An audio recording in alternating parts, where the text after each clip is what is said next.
Lloyd and Nathan wandered between the rows of supermarkets like they were in a museum, admiring the contents of the shelves with fragrant pastries and sweets, scrutinizing the price tags to find something tasty that they could afford. They didn't have much money, all they could get from the plastic bottles they recycled. Lloyd and Nathan were residents of the orphanage. When they had no lessons, they would sneak into town through a hole in the fence. Outside the orphanage, the boys would play soccer with the city kids and collect recyclable materials, using the proceeds to buy themselves and the other kids some candy or pastry. No, they were well fed at the orphanage, but children of that age always want something special. Finally, the boys chose the sweets they wanted and made their way resolutely to the cash register, passing on the way a poorly dressed elderly man who had been choosing something on the shelf with cut-price items for a long time. Lloyd walked over to the cash register and placed his purchase on the table. The cashier told him the price, and the boy nonchalantly took a handful of coins from his pocket and carefully counted it. He knew for sure he had enough, but unexpectedly he was a dime short, and Lloyd frantically went through the coins again and again, not understanding how this could have happened. "Hurry, please. If there is no money, then put the goods back and go home. Look what a line has already gathered behind you," said the saleswoman impatiently. "Sorry, just a minute, please," said Lloyd as he reached into his pocket again and was horrified to find a hole in it. Tears came to the boy's eyes, and he looked at the woman with a pleading look. He tried to explain to her what had happened and why he could not pay more, but she just burst into vicious curses, called Lloyd a beggar, and offered him either to pay or get out of the store. The cashier was about to call security, but the very same old man came up and, with shaking hands, put the missing coins in front of the woman. "Here, is this enough?" he asked quietly. "You should think better of yourself than doing charity," dropped the cashier in response, but the elderly man looked reproachfully at the woman, sighed heavily, and slowly, shuffling gait, headed for the exit. Stunned, Lloyd and Nathan grabbed sweets and ran out into the street. They were ashamed that they had not thanked the man for his help, especially their tutor, Mrs. Morris, had always taught them to be polite and courteous in any situation. The elderly man had already gone a few meters away from the store when suddenly something fell out of his pocket. He did not notice and walked on, not even feeling that he had lost his wallet. But the boys had noticed it, and they rushed to the find excitedly. The elderly man was already out of sight, and Lloyd, hiding the wallet in his pocket and looking around, commanded, "Let's go quickly!" The boys ran around the corner of the supermarket, and after running a few more meters, stopped to catch their breath. Unable to stand it any longer, they looked into the wallet and saw in it a thick stack of large bills. They had never seen so much money before, and their minds were already running up actions on how to spend such a huge sum. They were so excited by the sudden wealth that had fallen upon them that they had completely forgotten about the real owner of the money. Only when they found a utility receipt with the name and surname in one of the pockets of the wallet, they remembered him. Lloyd, barely moving his lips, read the elderly man's name and looked at his buddy. "Is the address there too?" asked Nathan hesitantly. Lloyd nodded and looked at his friend carefully. They felt that they were doing wrong, but life in the orphanage made them look at many things differently, and after conferring, they decided to keep the money for themselves. While they were returning to the orphanage, Nathan was thinking of the man who had helped them in the supermarket. He was ready to give him back his wallet, but he was afraid Lloyd wouldn't understand him. But he had no idea that at that moment his friend was thinking the same thing. So they walked in contemplation all the way to the orphanage, hesitating to make the right choice. But apparently the efforts of their tutor, Mrs. Morris, who had been inculcating in them good human qualities since childhood, were not in vain. Once inside the walls of the orphanage, the boys felt even more remorse and decided to ask the teacher how they should act. "Mrs. Morris, what if we, for example, found someone's thing on the street? Do we have to return it?" Carefully choosing his words, asked Nathan. "I think, guys, that it doesn't matter where you found not your thing. It will still be someone else's, and you have to return it to the owner," advised the teacher wisely. After speaking with the teacher, the boys firmly decided that they would return the wallet. Barely waiting for the next morning, they rushed to the needed address listed on the receipt. Having found the right house, Nathan and Lloyd hesitantly stopped in front of the shabby old door and with a loud sigh pressed the doorbell.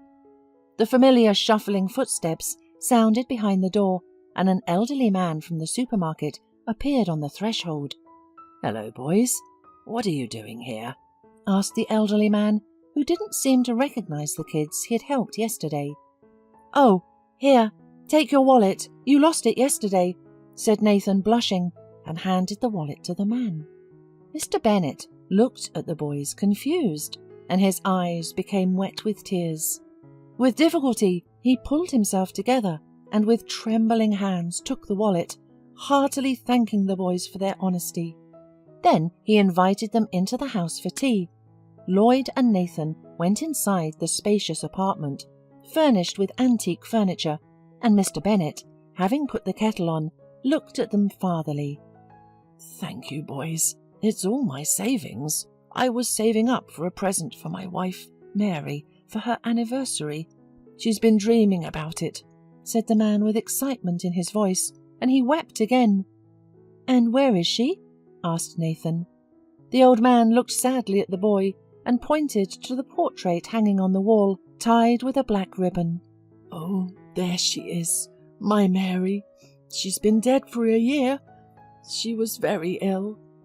The children looked at the picture of the elderly woman with a smart and kind face and understood everything. Meanwhile, Mr. Bennet continued to tell about his life. He and Mary lived together for almost 40 years and never quarrelled. Mary was very fond of children, but they did not manage to have a child. At first they worked a lot, and then their health was not good enough. But Mary always willingly took care of other people's children, especially when she retired. In this apartment building, where they lived most of their lives, she was always ready to help young mothers to babysit, and they willingly left their babies with her. And what Mary wanted most of all was a nice playground in the yard of their house, with a sandpit, all sorts of carousels and slides, with benches and beautiful flower beds around. She turned to the city administration and the management company several times, but all they could get were vain excuses. So Mr. Bennet decided to save some of his own money from his pension and fulfill his wife's dream on her birthday, but he didn't make it in time. Mr. Bennet sobbed and fell silent again, and Lloyd and Nathan felt very unhappy at the thought that just yesterday they were going to keep his money for themselves. "I didn't expect the money to come back to me. You are so good kids. You could have spent it on yourselves, but you didn't. I remember how you were looking at expensive candy in the store.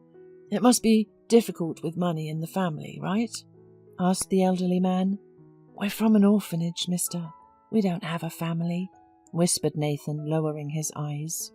Hearing this, Mr. Bennet turned pale, and apparently having decided something for himself, took a purse from the nightstand and, pulling out the contents, handed the money to the boys.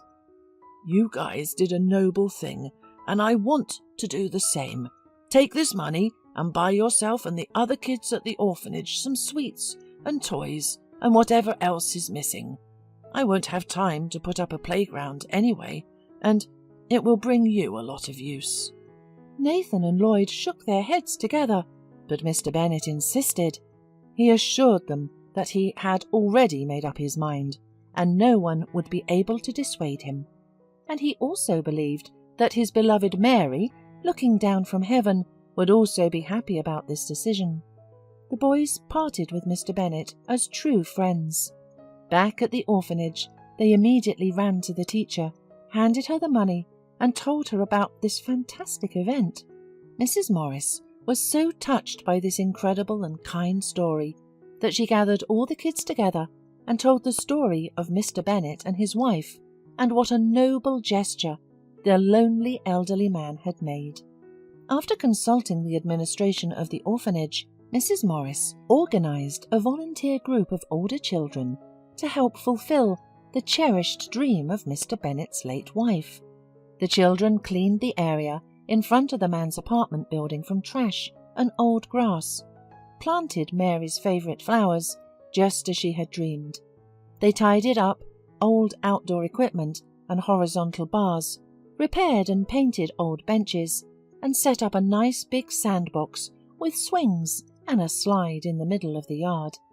The little kids from the neighbouring buildings immediately became fond of this playground, and Mr. Bennet, watching them through the window, was also happy. Since that memorable day, Lloyd and Nathan came to visit Mr. Bennet every weekend, and they literally became like grandchildren to him. He felt that now he had a real friendly family again, where he was deeply loved and cared for. 2 years before Lloyd and Nathan graduated from the orphanage, Mr. Bennet passed away. Shortly before his death, having a presentiment of his imminent end, the elderly man made a will which gave the boys his apartment when they entered adulthood. This became a great anchor point in their future fate, and they never forgot to whom they owed it. From frightened boys, they grew up into successful men who always had their faith in people.